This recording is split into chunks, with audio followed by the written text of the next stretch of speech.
respiratorio, sin embargo, pero sin embargo, incluso cuando estoy enfermo, igualito puedo hacer lo mismo. Ok, claro, pues esos pulmones están súper bien. Tengo una Entonces, tu corazón fortaleza también. para subir la pendiente, me encanta. Y Exactamente. me he dado cuenta que incluso está mejorando o sea, subo la escalera más rápido que antes todavía Ah, y sin ninguna, llego arriba y como si como si nada. nada, Wow, ni eso es respiro, una. ya no tengo ni respirar. Es increíble, pero así. Está bien. Somos unos contrastes, somos. Bien, ahora, Ok. espérate, por aquí empecemos. Sí, ya estamos, creo, en vivo. A ver, quiero confirmar. Ujú. Así ya estamos en vivo. Muy bien. Bueno, buen fin de semana. Ya estamos, pues, terminando una semana interesante con actividades también muy importantes de la Central Gerontológica Internacional. Y hoy le toca el turno a la unidad de salud. Y en este caso, estamos con la participación de la doctora Berenice Abad Garibay, que ya realmente ustedes ya la conocen, ha tenido ya dos participaciones en la central, muy importantes, nos da mucho gusto que sobre todo profesionales jóvenes como ella ya comiencen a destacar y a participar activamente de nuestra institución. Realmente yo te agradezco mucho, Berenice, por tu Gracias. disposición y tu confianza también en la Gracias. institución, ¿no? Con la cual vamos a seguir adelante con muchas cosas más interesantes. Entonces, te doy la palabra para que inicies el tema tan interesante de Claro, la... ¿puedo compartir pantalla con una presentación? Sí, claro, voy a activar ¿Listo? Ok. creo que sí, ya está, sí, ya está. Ah, voy. Me dicen si se puede ver o no, todavía no. Sí, ya está activada la función para compartir pantalla, pero todavía no la has abierto. Ahora Ahí sí ya está se ve. comenzando, ya está comenzando a abrir ya, sí. Ahí ya se ve. Ajá, ahí está. Ok, entonces vamos a ver hoy un tema muy interesante que es la presión arterial y las personas mayores. ¿En qué se va a modificar? ¿Cómo lo vamos a ver? Y bueno, aquí vamos a hablar principalmente sobre la hipertensión. Ok. Vamos, ¿eh? Sí, ok. Vamos a empezar con la definición de la hipertensión arterial, que es una condición en la que la presión de la sangre contra las paredes de las arterias es persistentemente alta.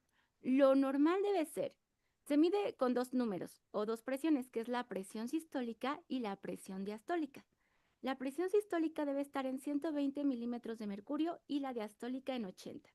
Se va a considerar hipertensión según las nuevas guías de 130 sistólica o más de 80 diastólica, según las nuevas guías recientes. Entonces, con este esquemita voy a explicar un poquito cuál va a ser la presión sistólica, cuál la diastólica, por qué sube. Bien, el corazón va a ser nuestra bomba, va a ser la bomba que va a llevar a todos los órganos la sangre necesaria para que tengan energía y puedan realizar todas sus cosas.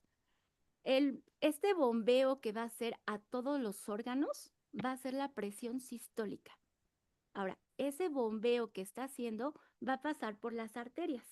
Las arterias tienen un diámetro. Entonces, la presión que pasa sobre ese diámetro de las arterias va a ser la presión diastólica. Lo normal es que esté máximo en 80 milímetros de mercurio. Una persona completamente normal, sin ninguna alteración, lo máximo que debe tener entonces es que su bombeo del corazón a todos los órganos sea máximo de 120 y que pase por las arterias a una máxima de 80. Ahora, ¿qué pasa cuando el corazón se cansa?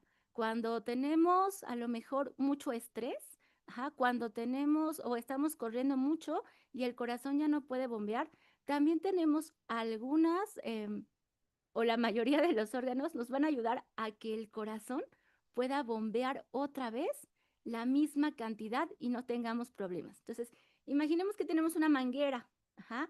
Una manguera tiene cierto calibre. Si yo le doy mucha fuerza, se va a aguadar. Ajá, o se va a hacer muy elástica, más bien. Y entonces va a ser lo mismo con las arterias. Para que esto no pase, nosotros tenemos el riñón, que el riñón, cuando empieza a ver que hay mucho flujo o disminuye el flujo, va a decirle al hígado y al pulmón que nos ayuden para que estos puedan hacer que el bombeo que tiene el corazón pueda ser mejor. Ajá, y entonces hace que la arteria se haga más chiquita. Ahora, cuando empezamos a envejecer, y aquí es muy importante, aquí sí nos dicen, tenemos que ver la edad biológica y no la edad cronológica, porque dependiendo de cómo estamos o cómo está el paciente, es como vamos a entender cómo está su presión. Ahorita vamos a verlo más adelante. Entonces, aquí es importante valorar que todos los órganos nos van a ayudar a que tengamos un buen bombeo y el corazón va a llevar a todos los órganos para que estos hagan bien su trabajo. Por eso una hipertensión es algo sistémico, es decir, afecta a todos los órganos.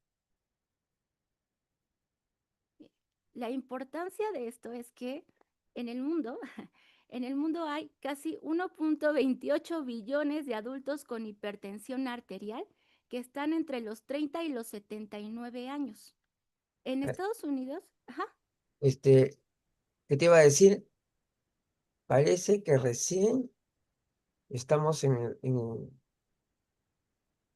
déjame un ratito que quiero comprobar porque parece que la que importancia recién, un ratito, Berenice, sí, sí, hay casi 1.28 billones de adultos con hipertensión arterial que están entre los 30 y los 79 años. En Estados Unidos, ajá, este, ¿qué te iba a decir? Ya, está bien, está bien. parece que ¿estamos Sí, bien? está bien. Muy bien. Está bien, está bien. Ok. Pensé que estaba verificando que estuviéramos, porque me parecía que no estábamos en YouTube. Ya, ok, adelante, no hay problema. Bien, en Estados Unidos nos dicen que el 72% mayores de 60 años tienen hipertensión.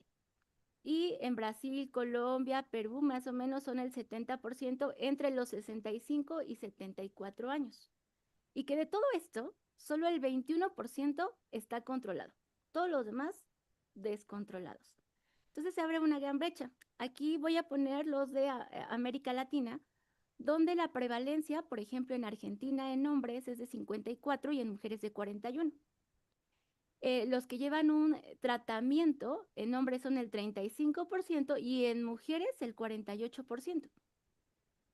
Y solamente de todos, de ese 33% y 48%, los hombres solo tienen el 11% controlado y las mujeres el 19.4% que está controlado. En México tenemos el 32% de prevalencia en hombres y el 31.4% en mujeres. De estos, solamente el 39.3% en hombres llevan un tratamiento y el 59.7% en mujeres lleva el tratamiento. Ahora, los que están controlados de todo esto no es ni la mitad. Solamente en hombres el 21.2% y en mujeres el 33.7%. Entonces, esta es una brecha enorme porque tenemos una alta prevalencia de hipertensión arterial, tenemos baja población en tratamiento, pero de esa baja población en tratamiento todavía la tenemos aún más baja la población controlada. Por eso es muy importante este tema de la hipertensión. Mm, mm, Creo que apenas está grabando. mm. Y bueno, aquí en Perú, por ejemplo, hay menos prevalencia de hipertensos, pero al igual el control también es menos. Los puntos claves que vamos a ver es que es una alta prevalencia, pero bajo control en la región. Y esto nos va a llevar, o nos dicen que globalmente, todavía en el 2023, que fue la última, según la Organización Mundial de las Naciones Unidas, nos dice que 2 millones de muertes anuales en Latinoamérica por hipertensión arterial. También la hipertensión la aumenta el envejecimiento poblacional. y solo el 69.8% de los hipertensos conocen su diagnóstico. Esto es a nivel mundial. Vamos a ver esos factores de riesgo principalmente en los adultos mayores.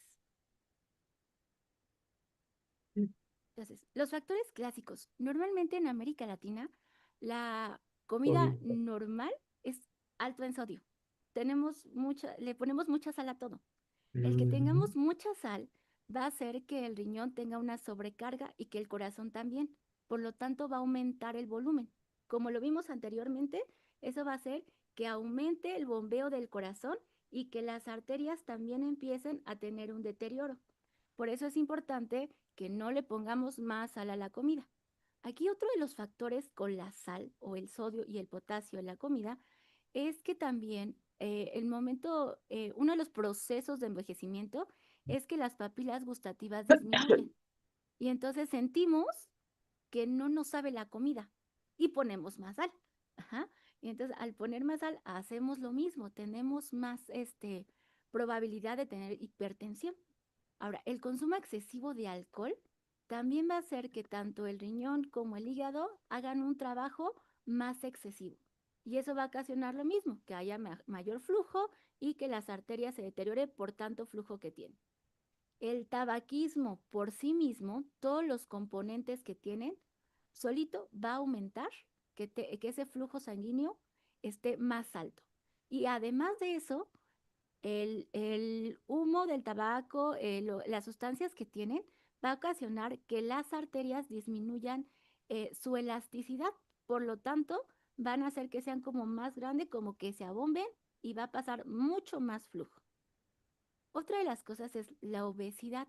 El tener más masa Claro. muscular va a hacer que el corazón tenga que hacer más esfuerzos. Recordemos que el corazón es un músculo que está trabajando. Cuando yo lo hago trabajar en exceso, entonces va a empezar a crecer. Y que esté creciendo va a hacer que todavía más el flujo que está pasando por todas sus cavidades empiece a ser más grande. Otro es el síndrome metabólico. Normalmente la hipertensión no viene sola, viene con muchas cosas más. Por Sí. ejemplo, la diabetes, la obesidad, la resistencia a la insulina, las dislipidemias, que son triglicéridos o colesterol alto, las grasas altas. Y esto va a ocasionar que si tenemos tres de estas, se va a llamar síndrome metabólico, porque ya tenemos que ver no solamente un órgano, sino multifactorial, varios órganos. Y esto va a provocar también que la presión aumente. Y algo muy importante, la predisposición genética.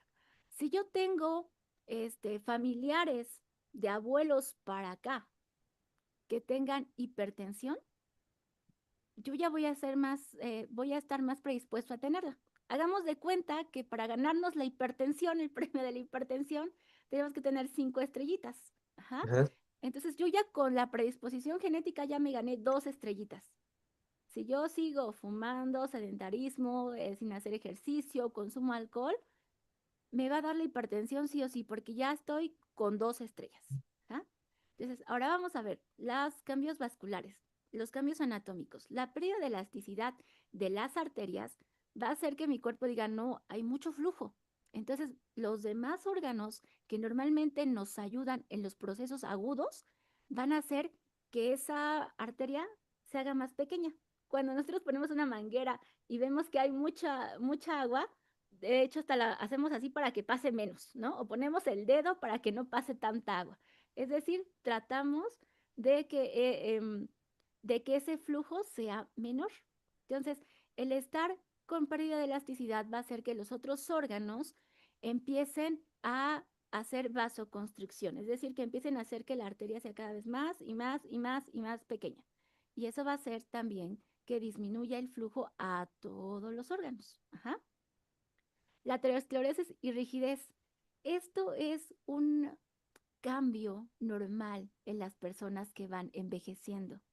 Lo mismo aquí es muy importante.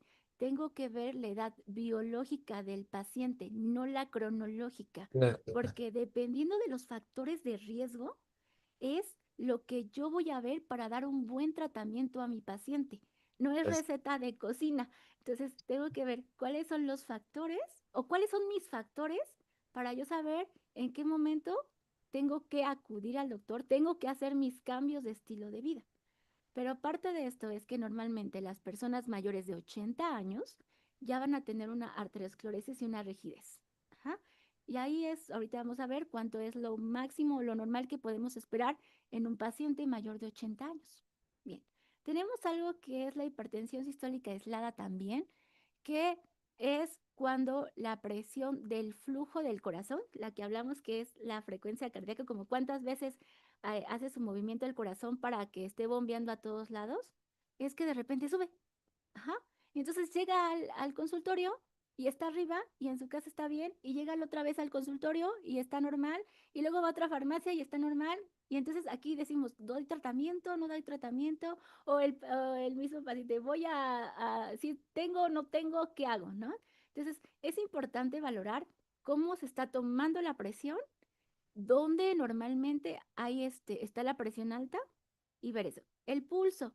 La presión del pulso, que también es la frecuencia cardíaca, cuando tenemos mayor de 65 milímetros de mercurio, ya también estamos aumentando ahí el flujo sanguíneo. Y esto también es un cambio normal y esperado. Normalmente ya en pacientes mayores de 80 años, lo mismo. Solamente tengo que dar la edad biológica y no la cronológica. Ajá.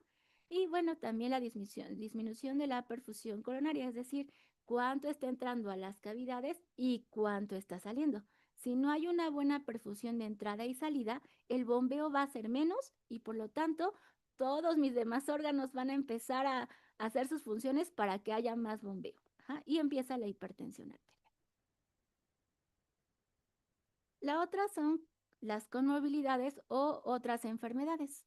La principal es la diabetes. Ajá. La diabetes, cuando tenemos una glucosa mayor en ayunas de 150 o mayor de 200 después de comer y somos diabéticos, ahí vamos a tener ya un problema en el corazón, porque es mucha la, la glucosa o el azúcar en la sangre que no va a permitir que haga un buen funcionamiento de bombeo. Entonces, esa es una de las pues más peligrosas si no está controlada, porque inclusive puedo tener un infarto solamente por tener esas glucosas tan altas. Ajá.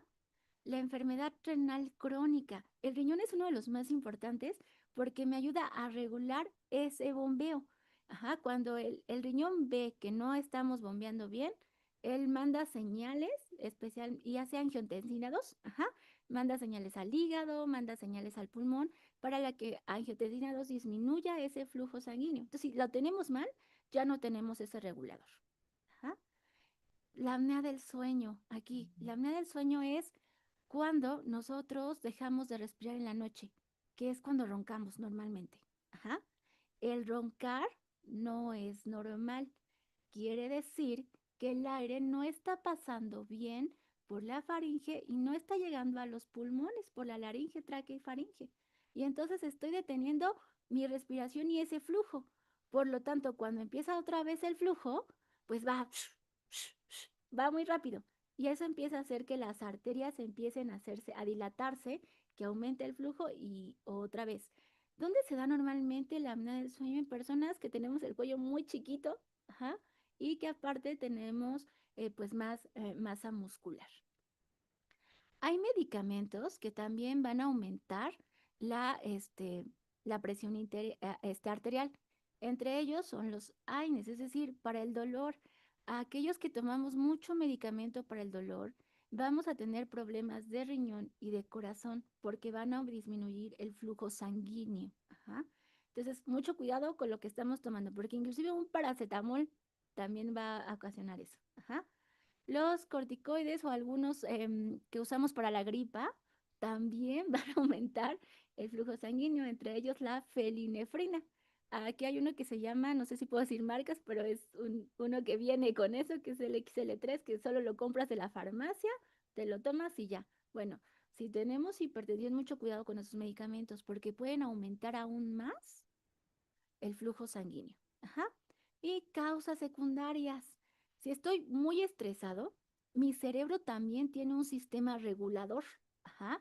Entonces, si me ve muy estresado, muy ansioso, va a hacer que yo esté en un sistema como de ataque. Por lo tanto, toda mi frecuencia va a ser más rápida. Entonces voy a estar activando mi sistema simpático. Por lo tanto, va a aumentar esa frecuencia cardíaca, va a aumentar más la elasticidad de las arterias para que pase más rápido el flujo. Y entonces, si yo estoy en ese estado mucho tiempo, va a ocasionar que yo tenga hipertensión. Ajá. Entonces, también vamos a tener factores ambientales, que es el estrés psicosocial y soledad. Aquí principalmente en el adulto mayor, lo que vemos es el abandono, el no querer el tratamiento, ajá, y la depresión y la soledad, porque muchos se quedan ya en casa solos o ya no hay quien los visite. Ese estrés, como ya lo mencioné, pues va a hacer que el cerebro esté alerta todo el tiempo y empecemos con todos estos cambios. Entonces, la depresión, la ansiedad son factores también para tener hipertensión arterial. Ajá. Menor actividad física, lo que estábamos comentando al principio, ¿no? Si yo no estoy haciendo actividad física, si no muevo mi corazón, si estoy todo el tiempo sentado, aumenta mi masa muscular, no estoy haciendo que trabajen bien mis pulmones, mi riñón ni nada, y entonces mi flujo empieza a disminuir porque no estoy haciendo nada, no lo estoy ocupando. Todos los cambios que tengo en mi cuerpo empiezan a ser más lentos. Al hacer más lentos, de repente va a decir por ahí el riñón o va a decir por ahí el cerebro, los pulmones, no, esto tenemos que aumentarlo. Entonces empiezan a hacer su trabajo de aumentar agudamente esa frecuencia. Y entonces nos llevamos a una hipertensión. Y aquí, por ejemplo, aquellos deportistas que estaban acostumbrados a alto rendimiento, que corrían mucho, entonces su corazón estaba acostumbrado a bombear esa parte. Todos sus órganos estaban acostumbrados a hacer en ciertas ocasiones, ciertas funciones. Ajá. En el momento que lo dejan, de repente, que ya no corren ni nada, empieza a disminuir, pero su cuerpo estaba acostumbrado a hacer todos esos factores que necesitaba. Y entonces ahí viene la hipertensión, porque ese flujo ya estaba aumentando, ese corazón que es un músculo lo trabajó más y está más grande, y entonces normalmente todos los deportistas que dejan de hacer el deporte caen en hipertensión. Ajá. La contaminación, pues también. El que estemos con mucha contaminación va a hacer que no tengamos una buena respiración, que mi corazón empiece a ser más lento porque no puede llevar esas toxinas a todo el cuerpo. Ajá. Las disparidades socioeconómicas, aquí es muy importante porque no todos tienen acceso a la salud. Ajá. Va a haber una cierta población que ni siquiera va a saber tomarse la presión o va a saber qué tiene, solo si le duele la cabeza, si tiene síntomas que ahorita vamos a ver, toman test, pero no van a un médico porque ni siquiera está cerca. Ajá. No hay alguien que los pueda valorar. Entonces, aquí también es llegar a esas partes para poder hacerlo. Ajá. También aquí el trabajo. Ajá, si no trabajo, no como. Entonces, tengo que trabajar mucho y se me olvida tomarme la pastilla, se me olvida ir a mi chequeo médico, se me olvidan muchas cosas porque tengo que estar trabajando. Ajá, entonces, esta de disparidades socioeconómicas también es muy importante para la hipertensión arterial. Y acceso limitado a los alimentos saludables, esto ya lo habíamos tocado también, que yo voy a trabajar y tomo mi tamal, mi atole, ajá, mi torta, porque es lo más fácil y factible, y hasta lo más barato a lo que tengo que comer, verduras, ajá, este, semillas. Es más fácil ir y comprar algo barato a estar haciendo comida que me cuesta más. Entonces, todos esos van a hacer que también en el adulto mayor tenga la hipertensión. En el adulto mayor principalmente es que la familia pues tiene una alimentación y no la va a cambiar por él normalmente. Ajá. Entonces, el adulto mayor come lo que la familia come y para él que ya es hipertenso pues no está bien. Ajá. Entonces vamos a ver ese diagnóstico y cómo podemos valorarlo para que estemos atentos todos ahí. Bien. esta es una foto nada más representativa que venía en un artículo que decía el perfil típicamente latinoamericano, es decir, un adulto mayor con la panza grande, ajá, con esa panza abdominal, que aparte es probable que con esa pancita tengamos diabetes o prediabetes y que aparte le ponemos mucha sal a la comida, como ya habíamos visto, ajá, alto consumo de sodio, que es la dieta tradicional, que es que acabamos de comer, nos sentamos en el sillón a ver la televisión, a platicar, el mal del puerco nos da, entonces, ahí, ajá, y múltiples factores de riesgos cardiovasculares como las que ya vimos, ¿no? Entonces, así nos ven en Latinoamérica, lo normal, así, de, así nos tienen. Bien, ¿cuáles son las manifestaciones clínicas más frecuentes? Ok, aumenta la presión en todos lados. El oído es uno de los más sensibles porque tiene una presión de entrada y de salida. Por lo tanto, cuando esa presión es más alta, empezamos a escuchar zumbidos. O decimos, es que no escucho, pero escucho un zumbido. Cuando escuchamos ese zumbido, tenemos que tomarnos la presión para ver cómo estamos. Ese es uno de los síntomas más claros. Dolores de cabeza persistentes, especialmente cuando me levanto. Ajá. Hay una presión que es la presión ortostática. Cuando yo estoy acostado, tengo una presión y al levantarme disminuye esa presión. Por lo tanto, va a haber dolor de cabeza. Al levantarme, porque normalmente va a ser en las mañanas cuando me levanto, me va a dar ese mareo, ese vértigo y esto me va a dar algo muy importante, riesgo de caídas en los adultos mayores. Ajá. En todos, pero más en los adultos mayores. También ese bombeo tan grande y esas arterias que se están haciendo como más flexibles van a llegar a los ojos y entonces voy a tener visiones borrosas o voy a decir que veo como puntitos negros o como moscas. Ajá. Las palpitaciones, como ese corazón no se está todavía eh, aumentando, entonces mis otros órganos van a hacer que aumente el flujo. Y como mis otros órganos están funcionando para aumentar el flujo, empiezo con las palpitaciones, esas palpitaciones irregulares. Ajá. Como estoy aumentando todo el riñón, estoy aumentando mis pulmones, mi frecuencia, estoy aumentando esa elasticidad de las arterias, voy a estar cansado todo el tiempo. Ajá.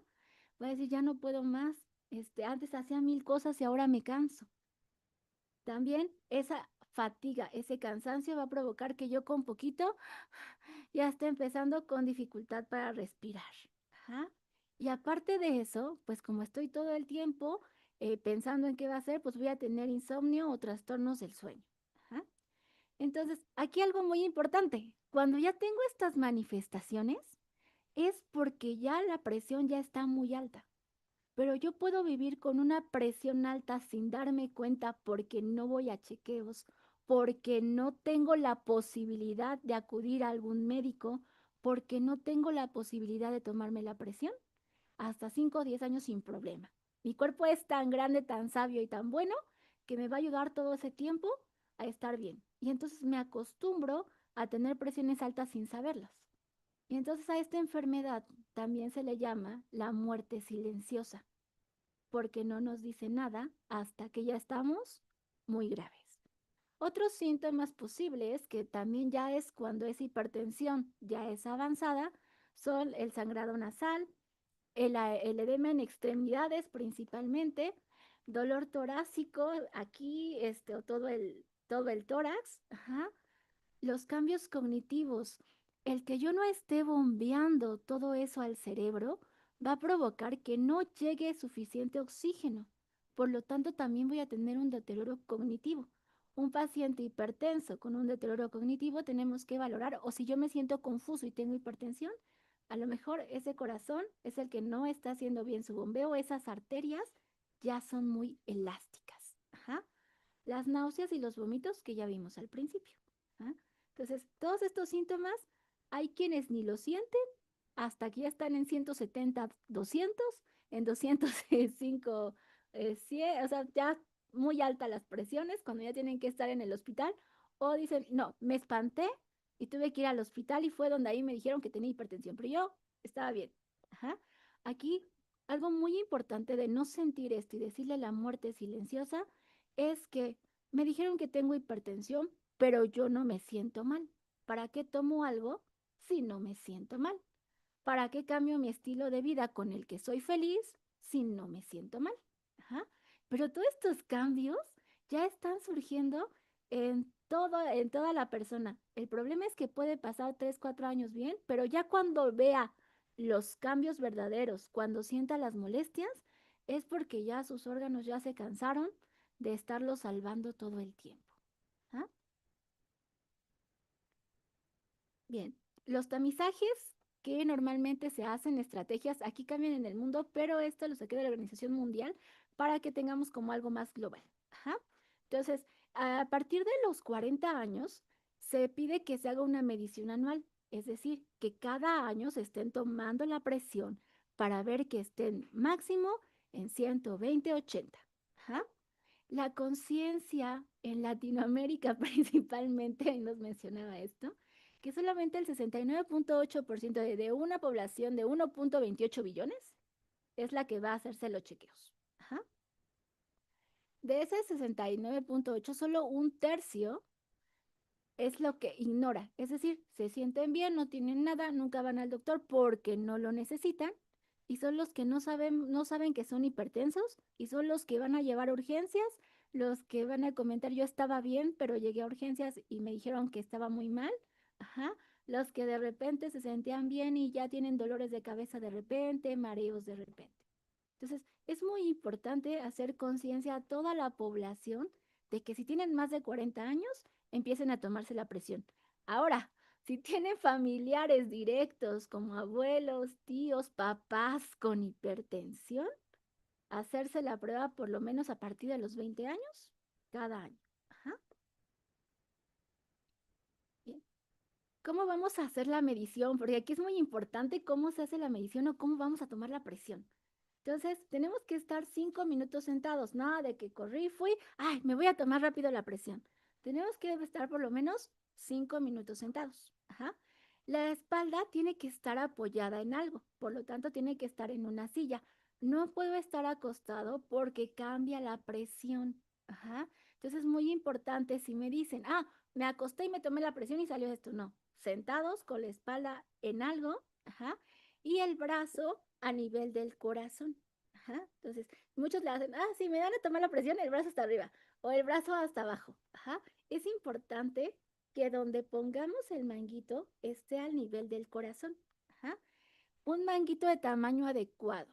Muchas veces tenemos los brazos muy grandes y estamos ahí atorando con el manguito para que pueda sonar algo y eso no está bien porque no hace una función buena. Ajá.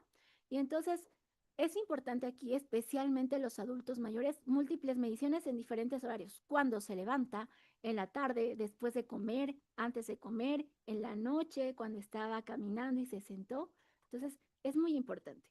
Herramientas complementarias, hay algo que se llama monitoreo ambulatorio de un mapeo en 24 horas. Es un aparatito que nos ponen para que nos esté tomando la presión casi todo el día. No es el mapeo. Automedición domiciliaria. La Organización Panamericana principalmente nos dice que sería ideal que fueran a las casas a monitorizar al paciente para hacer una toma correcta. Ajá. Si no podemos ir a la medición domiciliaria, también ahorita con la tecnología como ahorita, podemos ver cómo se le están tomando por un telemonitoreo. Ajá. A ver, por ejemplo, aquí en México, no sé si en los demás, ya hay farmacias con médicos. Ajá. Entonces podemos ir a la farmacia más cercana con el médico a que nos tome la presión. Y tenemos un evento, em, pues algo chistoso, si queremos decirlo, porque se llama efecto de la bata blanca. Es decir, cada vez que voy al médico va a estar alta, pero en casa estoy normal. Ajá. Entonces, es importante valorar que el paciente se esté tomando bien la presión en casa para ver si de verdad es un efecto de la bata blanca. Es decir, cada vez que va al doctor, que va a la farmacia, que viene alguien a tomarle la presión de blanco, va a subir porque se estresa y no es hipertenso. Y entonces ahí estaríamos viendo un diagnóstico. Por eso es importante explicar cómo tenemos que tomarlo para que también nosotros cuando la tomemos sepamos que está bien tomada y que esa medición es la correcta. Muy bien, entonces aquí está el dibujito de cómo tenemos que tomarla, sentado, ajá, no conversar, apoyar la espalda, ajá, siempre el brazo no debe estar al aire, eso es muy importante. Ajá, colocar el manguito, lo ideal es sin ropa, sin nada, porque normalmente lo hacemos arriba de la ropa, arriba de del suéter, y entonces eso no hace una buena toma. Ajá. Entonces, el manguito, que está aquí, tiene que estar a la altura del corazón. Si no está a la altura del corazón, es una toma mal tomada, ajá, porque nos va a dar otras cifras. Y entonces, ay, si yo estoy súper bien y cuando llegan al consultorio y la tomamos adecuadamente, oiga, pero aquí está alta. Y entonces ahí nos podemos confundir entre una bata blanca, un síndrome de bata blanca o que la presión no está mal tomada. Entonces, es muy importante la colocación. Hay unos aparatitos que son de muñequita. Ajá. Entonces, siempre es importante fijarnos en los dibujitos. Todos tienen dibujitos para enseñarnos cómo se tiene que tomar, pero a veces ni los vemos. Por ejemplo, estos hay unos que dicen, no, este tiene que estar a la altura del corazón, pero tienes que estar apoyado y todos lo ponemos aquí en la mano, ¿no? Porque así nos enseñaron y así lo vimos. Entonces, tenemos que ver qué aparato tenemos para poder hacerlo. Ahorita al final, si alcanza el tiempo, tengo los dos aparatitos para mostrarles más o menos cómo se hace. Ajá. Bien, hay algo muy importante que es la hipotensión ortostática. Es decir, que yo tomo la presión y cuando yo me levanto, esa, pres esa presión disminuye 20 mililitros de mercurio de lo que tengo en la sistólica y en la diastólica 10. Esa baja de presión tan rápida va a hacer que yo me maree, que yo tenga un riesgo de caída mayor, más si ya tengo problemas de rodillas o cosas así, y que yo me caiga. Entonces muchas veces decimos, es que tengo mareos y me dicen, no es el oído, pero tenemos que tener cuidado de que no sea la presión, más si ya tengo un antecedente de hipertensión o yo ya sé que soy hipertensa, porque esto nos puede pasar, que baje la presión y entonces aquí el médico es el que tiene que modificar su tratamiento. Ajá. Aquí la pseudohipertensión, lecturas falsamente elevadas por la calcificación que es esperada en el adulto mayor. Entonces, estas casi no se dan, pero puede ser. Entonces, tenemos que valorar también. Por eso son las múltiples para ver en qué momento sube. Ajá. Y entonces, aquí es importante que especialmente en el adulto mayor, vuelvo a recalcar su edad biológica, no cronológica, ajá, es importante que se la esté tomando varias veces para saber bien en qué momento es cuando sube, es cuando baja y poder tomar estas presiones. Entonces, cuando nos mareamos y ya tenemos un antecedente de hipertensión, es importante, aquí sí, tomarse la presión sentado y tomarse la presión parado para ver si no tenemos estas caídas. ¿Mm? Bien, ¿cuáles complicaciones tendríamos si dejamos pasar esto y somos como que, ay, no nos importa nada? Me Ujú, siento bien, no voy a tomar nada.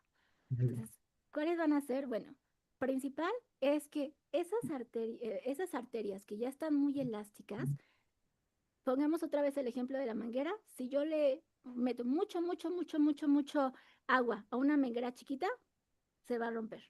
Y entonces voy a tener un accidente cerebrovascular. Es decir, una presión alta, mal controlada, no solo va a hacer el daño en el corazón, sino cualquier arteria donde cerebro. pueda pasar. Es decir, todo el cuerpo. Ajá. Ujú, Entonces, tenemos también las cardiopatías coronarias, los infartos, las anginas. El corazón ya no puede tanto y ya todos mis órganos ya dieron todo de sí, que ya se está cansando. Ajá, y es el se dolor dañan. típico que tengo aquí, que se va la mandíbula, que se va la espalda y que ya me cuesta trabajo respirar. No llega un infarto, pero a eso le llamamos angina. Ajá, porque ya mi corazón, ya mis arterias ya no pueden. La insuficiencia cardíaca, que es normalmente ya en los ancianos con una hipertensión mal controlada. Ajá. Es decir, ya no pueden ni levantarse porque ya se cansan. Pero aparte, el corazón está trabajando tanto que hasta se puede escuchar cómo va, le hace.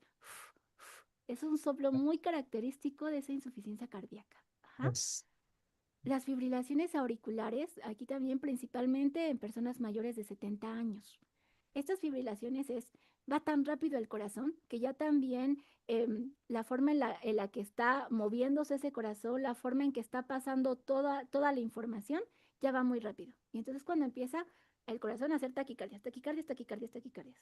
Normalmente son aisladas, ay, es que fui y me sentí muy mal, y entonces tienen que ir a urgencias. Ajá. La ateropatía periférica y los aneurismas. Em, Volvemos otra vez a la dieta. La dieta, aparte de ser alta en sodio y en potasio, también es muy alta en grasas. Por lo tanto, la mayoría, y sí he visto la mayoría de los pacientes, tienen dislipidemias, es decir, triglicéridos o colesterol altos, que también van a hacer que esas arterias se vayan tapando y que su flujo vaya disminuyendo. Y eso puede provocar que no vaya bien el flujo. Ajá. Daño renal, ajá, también lo mismo.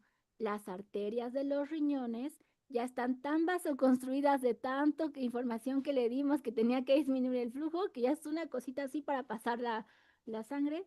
Y entonces, lo que vamos a ocasionar es una nefroesclerosis hipertensiva. Ajá. Bien, ese riñón también se cansa y entonces ya no hace su función a lo que debe de hacerla. Y entonces vamos a llevar a una enfermedad renal crónica progresiva. El filtrado glomerular va a cambiar también conforme la edad, ajá, pero igual la edad biológica, no cronológica. Pero Ujú, cuando yo tengo que ya el riñón ya no está filtrando bien las cosas, empiezo a tener proteínas. A eso le llamamos microalbuminuria. Ajá. Y esa microalbuminuria va a ser que mi filtrado, que debe estar arriba de 90, que va a ir bajando poco a poco a partir de los 25 años, ajá, ujú, disminuya todavía más. Si yo llego a un 15%, ya soy candidato o candidata a diálisis, porque ya mi riñón ya no puede sacar todo lo que le está haciendo mal a mi cuerpo.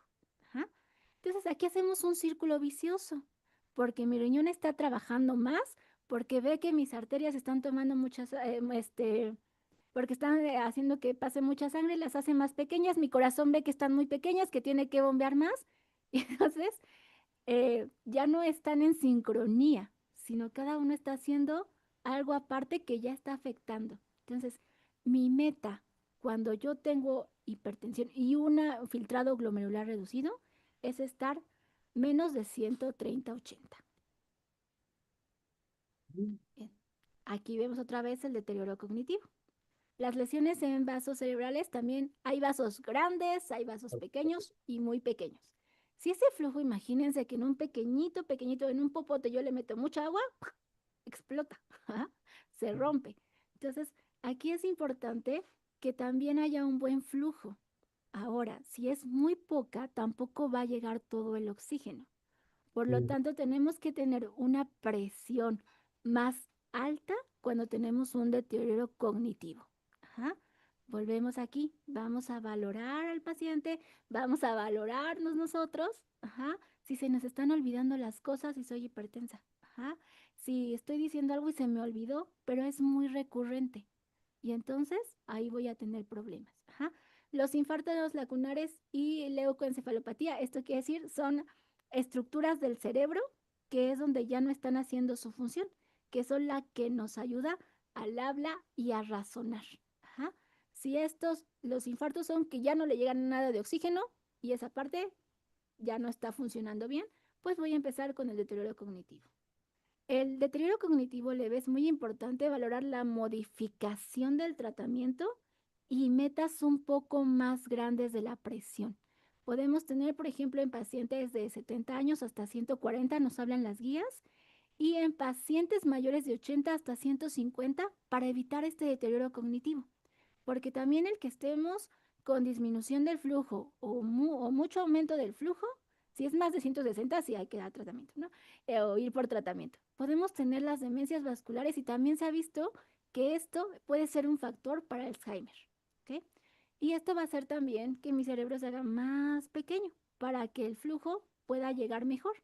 Y entonces vamos a tener una atrofia cortical acelerada para la edad. Ajá. Otras complicaciones, pues donde tengamos arterias va a haber complicaciones. Entonces, ya no me va a llegar tanto flujo a los ojitos porque está vasoconstruyendo todo mi cuerpo para que sea poquito y ya no voy a ver bien, voy a tener más vasitos porque mi cuerpo es tan sabio que dice, ah, bueno, si estos no pueden, hay que hacer nuevos. Y entonces a esto le vamos a llamar una retinopatía hipertensiva. La aterosclerosis sistémica, cuando comemos muchas grasas y estamos ya tapando, o mi mismo cuerpo hace que la arteria se haga más pequeña, pues vamos a tener una arteriosclerosis. Ajá. Una claudicación intermitente también porque no van a llegar a los nervios periféricos, a a las piernas el flujo, entonces también vamos a tener problemas ya a niveles musculares. Y bueno, que yo no esté bien del corazón, que no lleve bien la sangre a todo el cuerpo, también me va a hacer que no lleve bien la glucosa. Por lo tanto, va a haber más complicaciones si soy diabética, si tengo enfermedad pulmonar, ajá, todo eso. Y bueno, a la larga también, pues se cansan mis órganos, ya no pueden hacer más arterias y puedo tener pérdida visual y función del Mm, ojito. Entonces, ¿cuáles son los beneficios? Aquí, muy importante. Si yo de mi peso actual que tengo, yo bajo por lo menos el 5%, voy a bajar un 14% el riesgo de tener un evento cerebrovascular y un 19% la cardiopatía. Entonces, el tratamiento en mayores de 80 años, aquí hacen muchos énfasis las guías, ahorita vamos a ver las guías, ahorita hay tiempo, nos dice que en mayores de 80 años podemos permitirnos una presión hasta de 150, porque va a reducir los eventos vasculares y aparte va a reducir las demencias. Ajá. Un control intensivo puede reducir el riesgo de demencia, ajá, y prevención de discapacidades y obviamente dependencia del paciente. Bien, vale, vamos a ver sobre vale. prevención y los hábitos de vida. Ajá. Entonces, aquí nos hablan de un patrón DASH, o sea, una dieta DASH o una dieta mediterránea. Esta dieta es muy alta en frutas, en verduras, en semillas, en mariscos, en lácteos deslactosados, ajá, y en carnes magras, que es lo que más tenemos que irnos a esto y no altas en grasa. Ajá. Ahora, lo normal en un paciente o en una persona que no es hipertensa es tener sal o el consumo de sal en todo el día de 2.3 gramos al día. Entonces hay que revisar todo lo que estamos comiendo para ver cuántos gramos tiene y ver si lo tenemos. Lo ideal en en una persona hipertensa es que esté de 1.5 gramos. Ajá. Entonces, podemos también aumentar el potasio porque eso disminuye el sodio con frutas y vegetales, no con pan, no con galletas. Ajá. Reducir grasas saturadas y azúcares. Esas veces que estoy en casa y me dan ganas de comer, pero ahí tengo la galleta y me la voy a comer, ahí tengo el pan y me la como. Es mejor tener un poco de verdura para poder comerla en esos momentos que tenemos como ansiedad. El masticar también va a disminuir esa ansiedad. Y el no comprar lo que nos hace daño también va a ayudar a que no lo estemos consumiendo. Y bueno, que este patrón DASH o esta dieta mediterránea podamos adaptarla a los hábitos de la dieta tradicional latinoamericana. Actividad física, aunque ya no nos podamos mover mucho, aquí algo importante que hice y me gustó mucho, no importa la edad que tengas, no importa el estadio que tengas, nunca es tarde para estar mejor. Ajá. Entonces, eh, aunque estemos sentados, aunque no podamos movernos mucho, el empezar a hacer ejercicio por lo menos de 150 minutos a la semana, no en un día, a la semana, va a fortalecer todavía más que puede estar mejor de lo que estoy en este momento. Va a fortalecer el músculo, entonces también hay que hacer un poquito de peso para que ese músculo esté fuerte y yo pueda levantarme. Ajá. Actividades de equilibrio. Es muy importante aquí que cuando nos levantemos veamos si no nos vamos hacia enfrente, hacia atrás o hacia el lado. ¿Dónde está mi punto de equilibrio? Equilibrio. Porque Ah, ese también va a ser a la larga un riesgo de caída. claro, Actividades como Tai Chi, yoga, ahora que no somos hipertensos o si somos hipertensos mejor, nos va a ayudar también a ese equilibrio para que si esperemos que no nos dé esa hipertensión, hipotensión ortostática, podamos estar con un mejor equilibrio. Ajá. Y todo esto es adaptado a la capacidad funcional que tenemos. Es decir, si yo no me puedo levantar, ya hay ejercicios que puedo hacer sentado, inclusive acostado. Lo importante es hacerlo. Si no me puedo levantar, si no puedo hacer, pues lo menos que tenga una buena dieta que me pueda hacer reducir todos estos factores. Ajá. Y bueno, se espera que tengamos un programa comunitario para adultos mayores en toda Latinoamérica, en todo el mundo, para que todos tengan acceso a este tipo de conocimiento y puedan tener una valoración también médica. Ajá. El control de peso, como les dije, una pérdida del 5% del peso corporal que tenemos va a disminuir la presión arterial. Mejora el control de la glucosa, esa disminución de peso, y además disminuye también triglicéridos y colesterol. Y eso globalmente va a reducir el riesgo cardiovascular. El riesgo cardiovascular siempre nos va a pedir cuánto estamos de función renal, cuánto tenemos de colesterol, bueno y malo, así lo podemos poner, y nos va a dar un riesgo. Y todo, la pérdida de peso del 5%, el control de peso va a hacer que ese riesgo cardiovascular disminuya. Entonces, por ejemplo, si tiene 80 gramos, el 5% sería perder el 4 gramos. Ajá. Es un enfoque gradual que vayamos viendo o que vayamos yendo al médico y que lleve nuestro control para que podamos ir poco a poco. No esperemos algo que hicimos de mucho tiempo en un mes o 2 meses o desesperarnos porque no vemos cambio. Es un enfoque gradual y es poco a poco, pero mientras lo hagamos, siempre va a ser sostenible y vamos a estar mejor. Moderación del alcohol. Recomiendan no tomarlo, pero si lo tomamos de 1 a 2 bebidas al día, recomendable solo una pequeña, no vasos grandotes. Ajá. El tabaquismo, no. O sea, si estamos fumando, ya vamos a saber que vamos a tener daño en el La corazón, presa. daño en las arterias. No. Ajá. Algo muy importante que muchas veces no vemos es el manejo del estrés y la salud mental. Si yo sé manejar mis emociones, también voy a disminuir ese estrés y como ya lo platicamos, vamos a disminuir que tenga una hipertensión por estrés. Ajá. En- Nunca vamos a cambiar a las personas, pero sí podemos cambiar cómo yo veo a todo el mundo y cómo controlo mis emociones.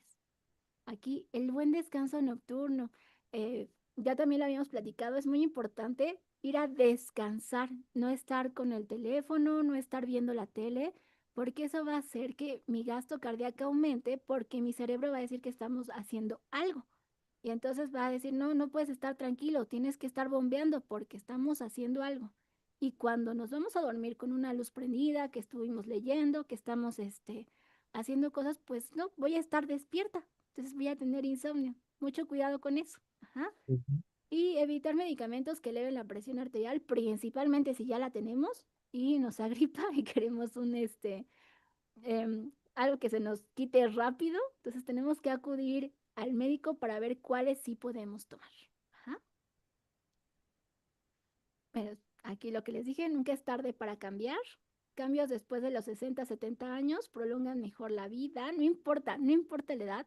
Si yo hago un cambio, voy a prolongar y voy a tener una mejor vida. Ajá. Y aquí es muy importante involucrar a los familiares en aumentar la adherencia. Si el paciente o si yo ya soy hipertensa, yo puedo enseñarle a mis familiares que aún no lo son el cambio que deben de tener para que no lleguen a esta etapa. Y si aún no lo soy, pero estoy viendo esta plática y me gustó, puedo hacer mi cambio ahorita mismo con toda mi familia para que yo tenga una mejor calidad de vida. Ajá. Entonces, los beneficios son para todos, incluso en una edad avanzada. Esto lo vamos a pasar rápido, pues nada más el manejo puede ser con diuréticos tiacídicos. Aquí muy importante con estos diuréticos porque Ajá. también pueden hacer, que es la hidroclorotiazida principalmente, ajá, pueden hacer que disminuya el potasio. Por lo tanto, esto nos marca mucho en personas mayores que podemos tener mareos o náuseas o una hipotensión hidrostática. Ajá. Entonces, nada más aquí si estamos tomando y tengo todos esos síntomas, la hidroclorotiazida, acudir con el médico y comentarle. Ajá.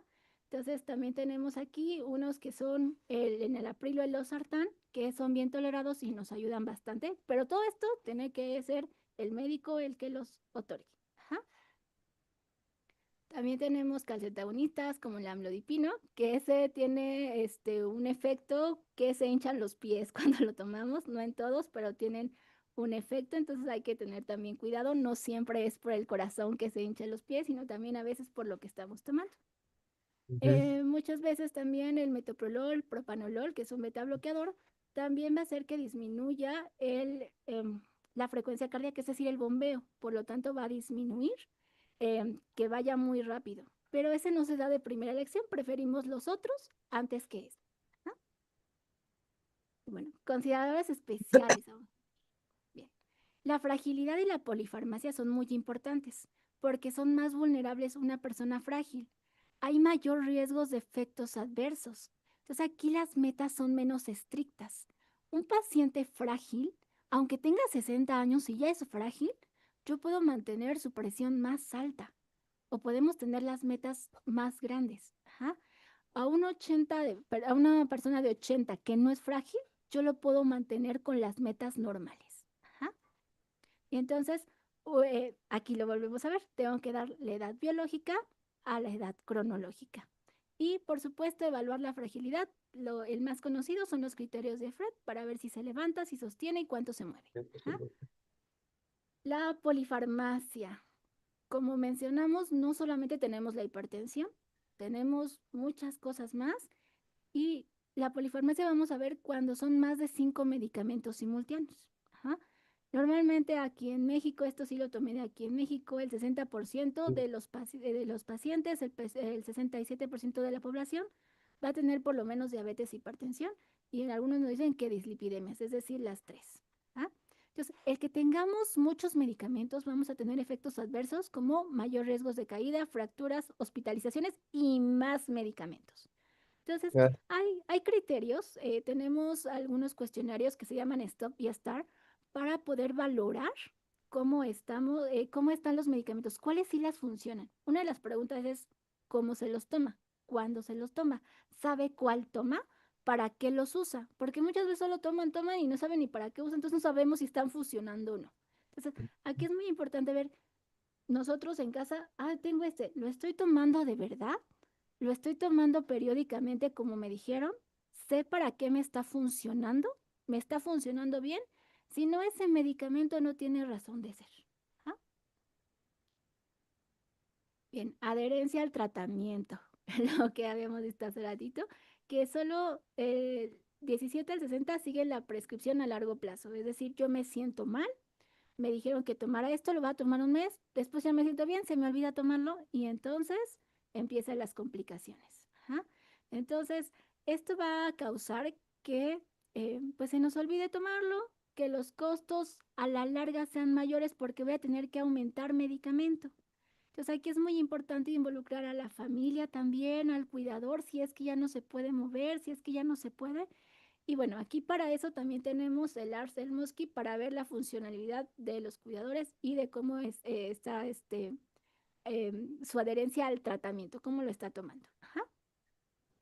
Tenemos también el deterioro cognitivo, porque aquí pues el paciente no nos puede decir qué síntomas tiene, cómo se siente con el medicamento. Ajá. Complicar el seguimiento terapéutico. Entonces aquí también tenemos que ser más flexibles en cuanto a la presión. Ajá. Entonces aquí vamos, el deterioro cognitivo normalmente lo evaluamos con el Minimenta, igual, involucrar a familiares y un balance entre control y la complejidad de las enfermedades. Entonces, ¿qué vamos a hacer? Monitorizar, especialmente la hipotensión ortostática en cada visita.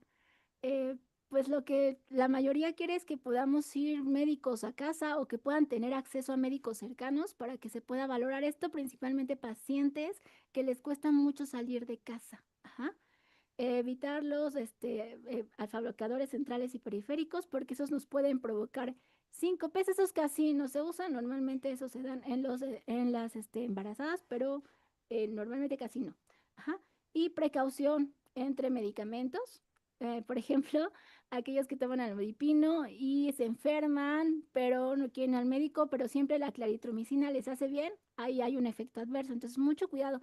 Es importante que cuando tengamos una enfermedad y estemos tomando medicamentos, acudamos al médico para que nos puedan decir si no tiene efectos adversos el tomar el medicamento. Ajá.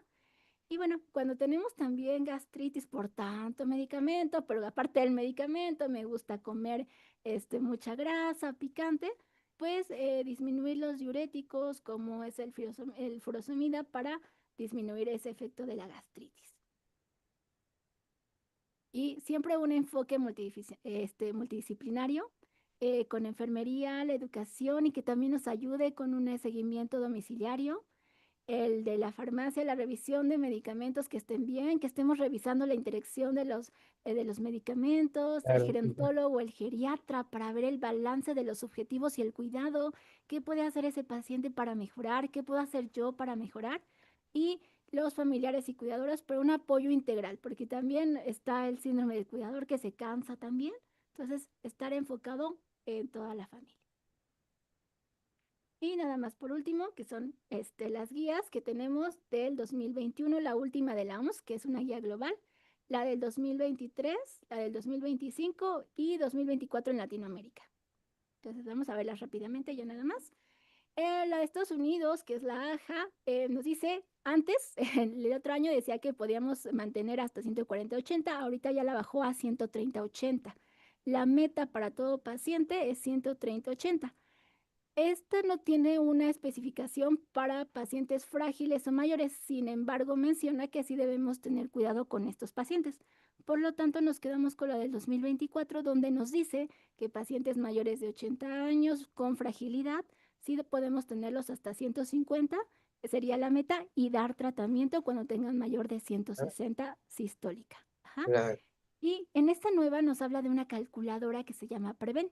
Esta calculadora nos va a decir cuánto riesgo tenemos para que nosotros podamos acudir, porque eso es para todo público, acudir al médico si tenemos una alta prevalencia para padecer hipertensión o si ya lo tenemos a complicaciones. Ajá. Y entonces esto nos va a ayudar a prevenir un enfoque de prevención de demencia y, bueno, una perspectiva mejor en una sociedad geriátrica. La OMS, pues, habla de todo el mundo, entonces la última fue del 2021 y habla de manera global.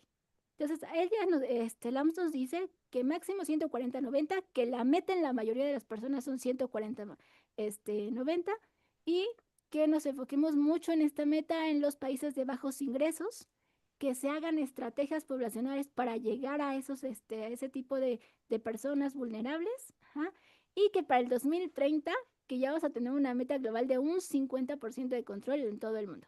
Esperemos llegar porque vamos en el 21% apenas.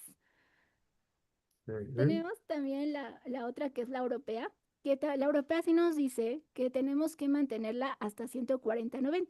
Ajá. Y que sí va a haber diferencia de los 65 a los 79 y a los 80. Aquí también nos marca mucho.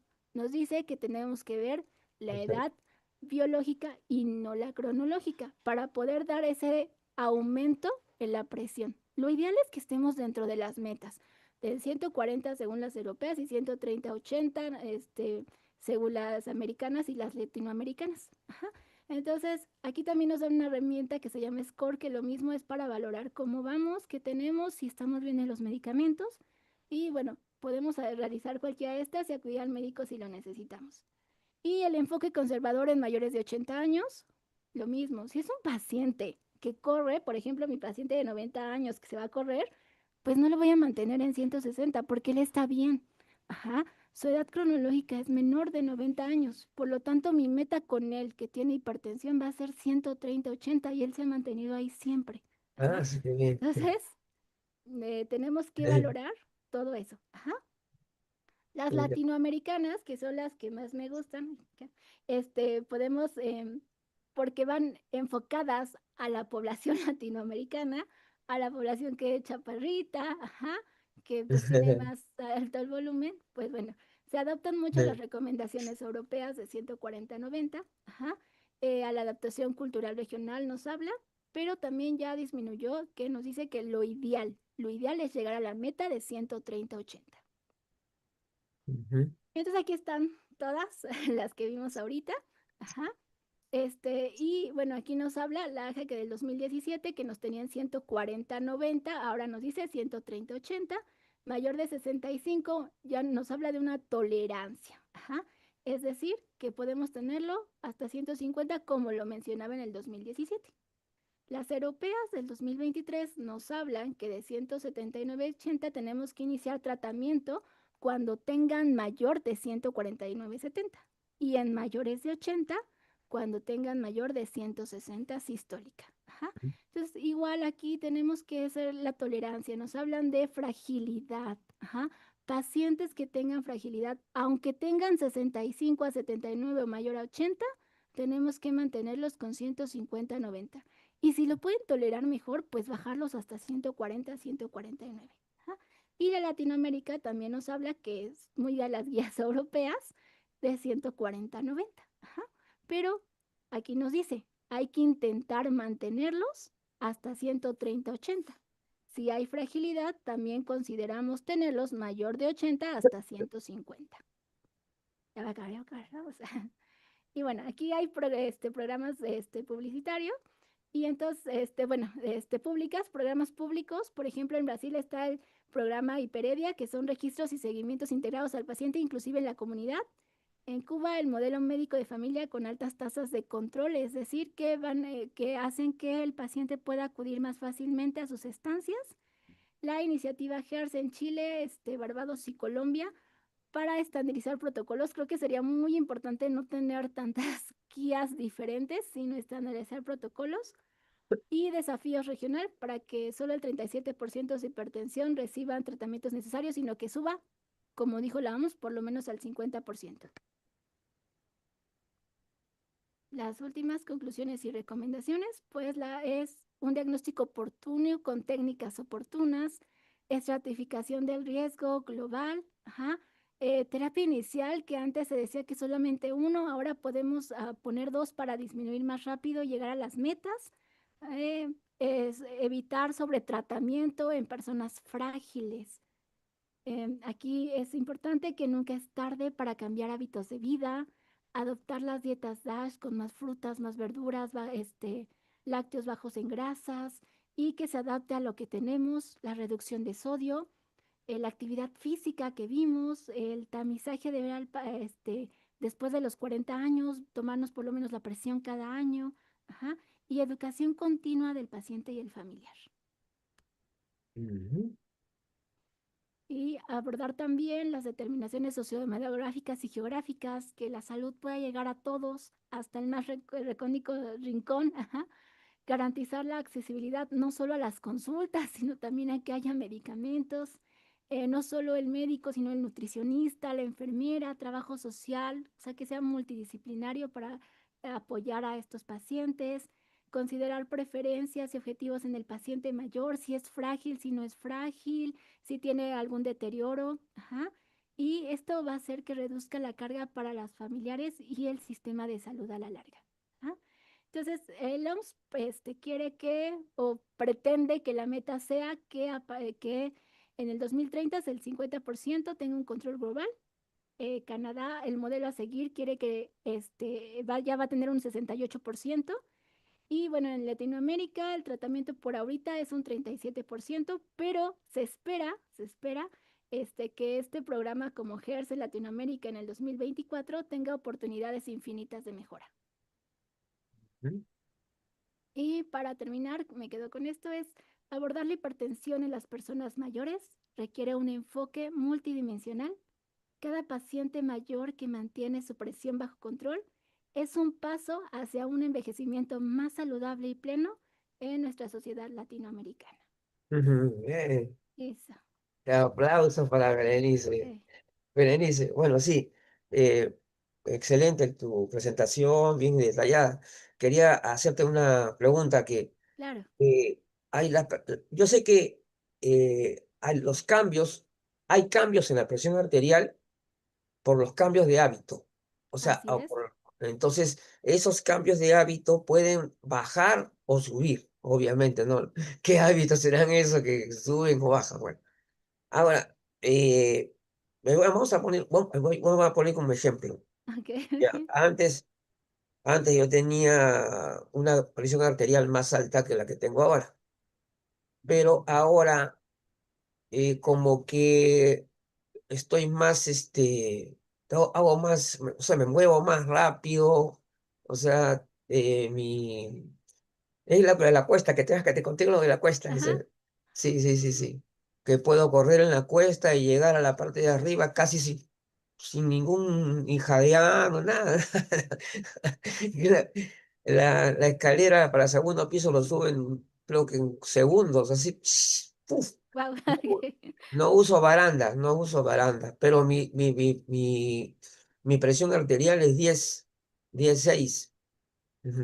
Ok, entonces Sí, está bien porque sí, lo que hicimos, el ejercicio, ujú. el hacer Sí, sí, ejercicio va a ayudar que mis pulmones estén al 100%, 10, ajá, sí, que mis arterias estén en buen funcionamiento con buena elasticidad, ajá, que claro. no disminuya el riesgo sanguíneo, sino que se mantenga. Entonces, eso va a hacer que yo pueda estar mejor. Por lo O tanto, sea, si yo, bajó, o sea, a un tiempo que no hacía tanto movimiento, era un uno arriba, o sea, era 11 y tantos. Y de ahí como, ya, ajá, y sí, como lo vimos, el cuerpo dice, no, vamos a sí. mantenernos lo más que pueda.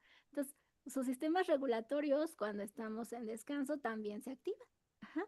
Entonces, si Entonces el estamos, sistema cardiovascular, para lograr lo que yo puedo hacer, se necesita que el sistema cardiovascular o cardiorrespiratorio esté bien, ¿no? exactamente, Definitivamente.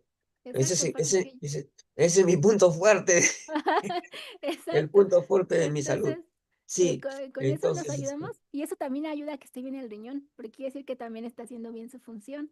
Ajá. Si yo puedo hacer claro, todo eso, quiere decir que mis órganos, no como, o sea, no mm, como ningún alimento frito, no y como eso está bien alimento. porque tienen mucho sodio y tienen mucha Nunca, grasa. no agrego aceites, no agrego sal a los alimentos y casi todo lo que como son naturales, o sea, alimentos que se pueden comer lavándolos Ajá, o esa, hervidos, esa es una cocidos. dieta DASH, exactamente, esa es una dieta DASH. Solamente Entonces, alimentos cocidos y hervidos. A veces puede ser algo procesado, pero no ultra procesado, ¿no? Vamos a poner un caso de yogur. Yogur que le quitan le bajan la grasa y esas cosas, ¿no? ajá, Descremado, ajá, exacto, bajo en o la grasa, lactosa. sin Claro, lactosa, ajá, sin claro. Entonces, grasa, son procesados, pero ultra exacto. procesados, ni hablar, eso sin nada, está prohibido totalmente. Y me encanta, y lo que pasa, y el gusto, o sea, ya, o sea, me gusta, o sea, me he acostumbrado. Agua helada, nunca, nunca, nunca consumo agua helada, ni siquiera en el verano. Siempre la tomo a la temperatura normal. El agua la tomo a temperatura normal. Es Lo una importante costumbre, es ¿no? meter agua, simple, ajá, ¿no? Tomo agua, sí, tomo Ok, agua, no sé cuántos vasos, pero creo que entre 1,5 litros de agua pura estamos hablando, ¿ah? Porque si a ok. eso le agregas ¿cómo se llama esto? Las infusiones No, o, o sea, y sí el podemos agua, tomarla de vez en cuando, claro, pero lo ideal es agua simple. Ajá, claro, claro, pero por eso te digo, a 1,5 litros de agua pura, exacto, sin contar las infusiones y el agua que tienen las manzanas y otras frutas que tienen contenido importante de agua. O sea exacto. que por ahí estamos en esa línea. Me ha gustado muchísimo la información que has dado tú y Gracias. también el hecho de que, entonces, ¿cuál es la presión arterial? O sea, mejor dicho, yo leí la última que te voy a preguntar, porque yo he leído que dice, si una persona, vamos a poner el caso del 16, ya, si ese que tiene 16 se siente recontra bien con su 16, quiere decir que esa es su presión normal y por lo tanto no va a tener ningún problema. Y puede haber también el caso de una persona que pase ligeramente por encima del rango ideal y tampoco tenga ningún problema, ¿no es cierto? Como, El rango ideal ya tenemos que ver de un tratamiento no farmacológico, pero sí no farmacológico, porque lo normal en cualquier persona, ajá, que sea humano, nos dice que ese flujo máximo es de 120/90, de 120/80. Si ya pasa esto, ya no es lo normal. Entonces tenemos que modificar para llegar a lo normal. Ajá, ya, ya no se claro. escucha. Entonces quiere decir que sí, no debería estar más allá de 120/80. No, porque es lo que llevamos. Yo me siento bien. Ahí empezamos con ese silencio para la presión alta. Ajá. Ajá, Entonces, cuando estás porque si una persona tiene presión un poco baja, tiene más posibilidades de poder ejercitarse rápido, de moverse con mayor Así facilidad, ¿no? es. Igual, depende qué Y, tan baja, porque recordemos también la hipotensión ortostática, que si se baja, se levanta y se para y se marea, ya no está bien esa presión. Ajá, eso es cuando ya es demasiado baja, o sea, exactamente, es lo que le llaman la hipotensión. exactamente. Ajá. Pero ¿cómo saber qué cosa es la hipotensión? ¿Qué cosa siente la persona con la hipotensión? Es mareo, como Ah, ya. sensación de caída, Cuando se ajá, marea, por cuando se ejemplo. marea, y normalmente es cuando se levanta, ajá, porque es Equilibrio. cuando ajá, y es porque disminuye más, ¿sale? Interesante, realmente. Claro, claro. Eso es lo que estaba pensando también. O sea, el equilibrio tiene que ver también con la presión. Ya me lo dijiste todo. Así es. Ya ni hablar. Perfecto. Muy bien, entonces contentísimo de tu presentación. Y por aquí creo que hay un en el chat nada más. A ver, qué cosa. A ver, no, yo no veo su mensaje. Ah, ya, sí. Ah, claro, la presión arterial debe individualizarse, los datos son solo estadísticos. Eso es cierto, ¿no? Claro, porque la presión arterial funciona, la medida de funciona diferente en cada persona, eso es cierto. Sí, es como Sí, les comento, no ver la edad biológica, sino la cronológica, ver al paciente claro, cómo es, claro, ese es el pero problema. Tú ves ajá, solamente la edad que está en el calendario y ya y ya, tomas como referencia eso. exactamente. Ese es Y no el- valoramos completamente, por eso también es el trabajo multidisciplinario. Entonces, es, es ver, como lo decíamos, es ver a todo el elefante y no solo una parte. Ajá, Claro, ahora voy a solamente para ya despedir el programa con los eventos que tendremos la próxima. A mí me ha gustado mucho tu exposición, ¿no? gracias. Entonces, cuando ahora la... Espérate. Y este es un tema muy grande, ¿ah? Es un tema muy, Ah, muy sí, grande. Sí, amplio. sí. Espérate, no me se habla rapidito. Ah, ya, ya, sí, sí. Bueno, sí. Eh, ¿Dónde está? Ya se fue. Mejor decir, ya. Sí, efectivamente. El martes 2 de septiembre, programas gerontológicos. El sábado 13 de septiembre tenemos un evento muy importante que se llama la Agenda Pendiente del Envejecimiento, con representantes de diversos países latinoamericanos, entre ellos Argentina, México, Chile, Bolivia y otros, Guatemala. Y también el miércoles 17 de septiembre tenemos un interesante, a mí me gustaría que si tú puedas ver ese evento, va a ser buenísimo. Se basa en un libro que se llama Don't Die, No Mueras, ya ese, ya. Entonces dice, el título de este conversatorio, que va a ser como una polémica, ¿vencer a la muerte o longevidad saludable? O sea, como una pregunta. A propósito del libro Don't Die, ¿no? De este libro que muy criticado y al mismo tiempo interesante y que polémico, pues es lo que acá está en polémica, ¿no? Es decir, hasta qué punto nosotros podemos alargar nuestra vida y si ese alargar de la vida va a ser positivo también, que hace que te estiren la vida y de repente la vida no va a ser agradable tampoco, ¿no? Pues eso también, todas esas cosas son importantes. Bien, ahora sí ya nos despedimos. Muchas gracias nuevamente, Berenice, por tu excelente presentación del día de hoy. Y ahí ya estamos